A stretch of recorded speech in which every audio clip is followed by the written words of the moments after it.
The 24th of August, 1992, Homestead, Florida. Winds of 165 miles per hour. The peaks even hit 177, and then the instruments failed. It was literally a painful experience. The sand was hitting so hard, it felt like BBs piercing your skin. A central pressure of 922 millibars, lower than most Category 5 hurricanes ever recorded.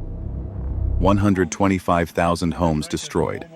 250,000 people left, with nowhere to go. Took off the roofs, blew out windows, overturned trees. It looks like a war zone. $26.5 billion in damage, the costliest natural disaster in American history at the time.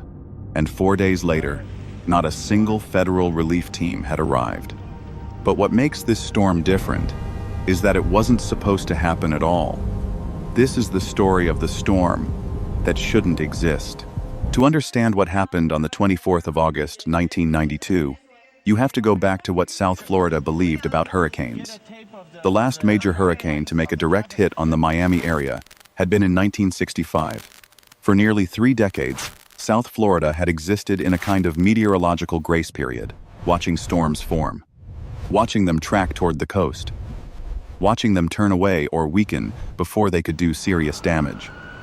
A generation of residents had grown up with hurricanes as a theoretical threat, something that happened to other places, something the weather maps showed moving toward you, and then curving harmlessly out to sea. But there was something else. The 1,992 Atlantic hurricane season had been forecasted as below normal. Only 7 named storms were predicted for the entire year. And for most of its early life, the very first one, Andrew, looked like it would be absolutely nothing. A weak, disorganized disturbance, drifting across the Atlantic.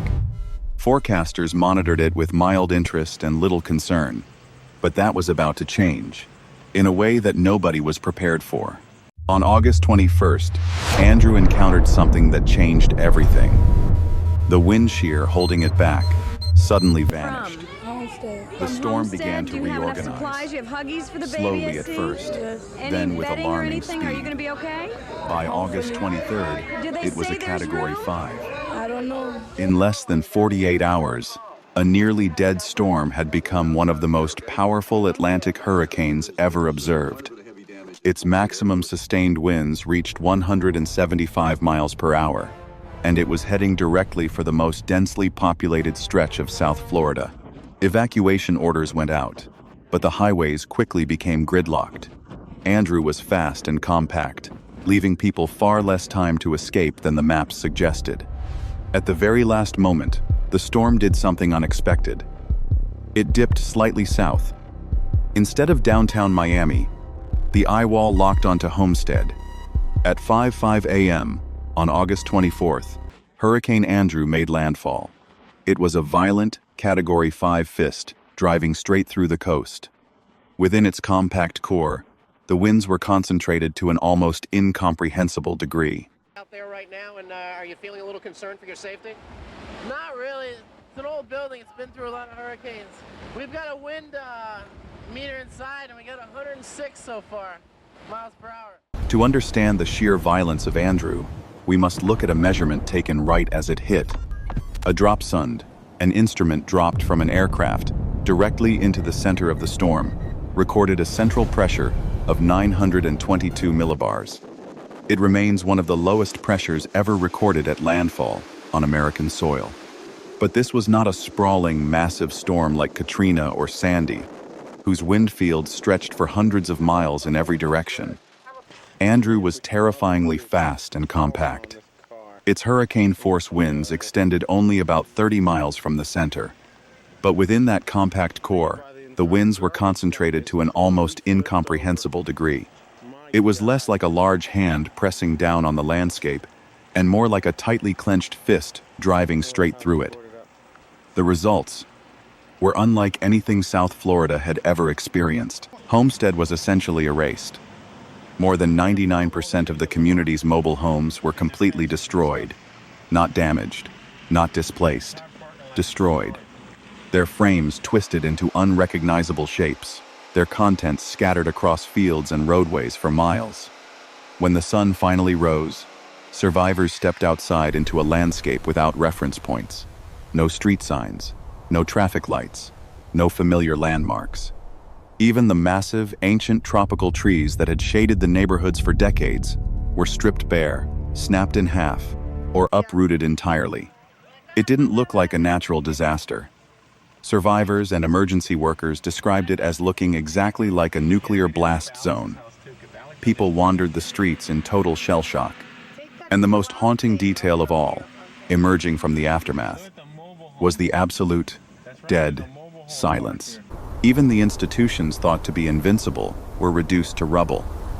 Homestead Air Force Base, one of the largest military installations in the Southeast, was devastated.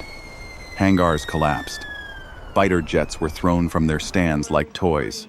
An institution that survived the Cold War was effectively ended in a single morning.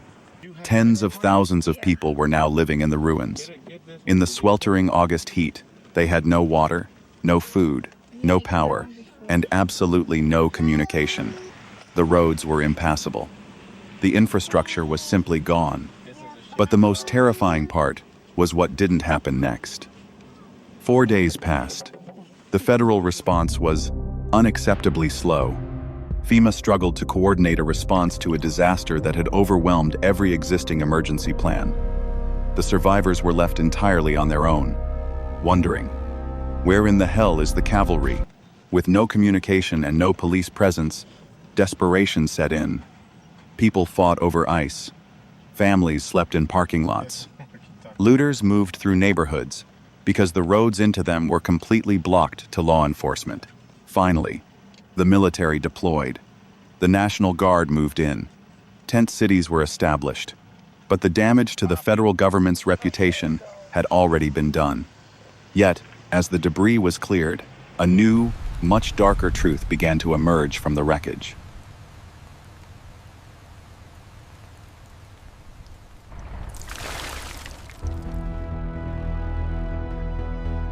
Finally, the military deployed. The National Guard moved in. Tent cities were established. But the damage to the federal government's reputation had already been done. Yet, as the debris was cleared, a new, much darker truth began to emerge from the wreckage.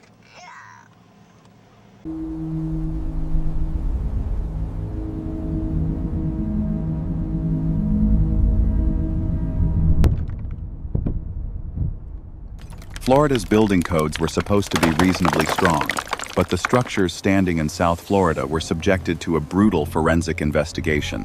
What the engineers found was deeply troubling. Widespread corner cutting, roofs not anchored to walls, walls not anchored to foundations. Garage doors installed without adequate reinforcement crumpled instantly, allowing the wind to enter and blow the roofs off from the inside. Buildings that were supposed to be hurricane-resistant were built quickly, cheaply, and with minimal oversight. Sometimes, roofs were held together with staples instead of nails. The devastation of Andrew forced a reckoning. It became the reason Florida completely rewrote its building codes from the ground up. The creation of the high-velocity hurricane zone standards meant that every new home built in South Florida would be dramatically stronger.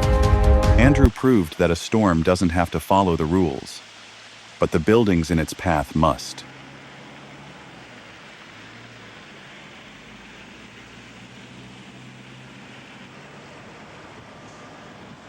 The homes standing in Florida today are not the ones that stood in August 1992.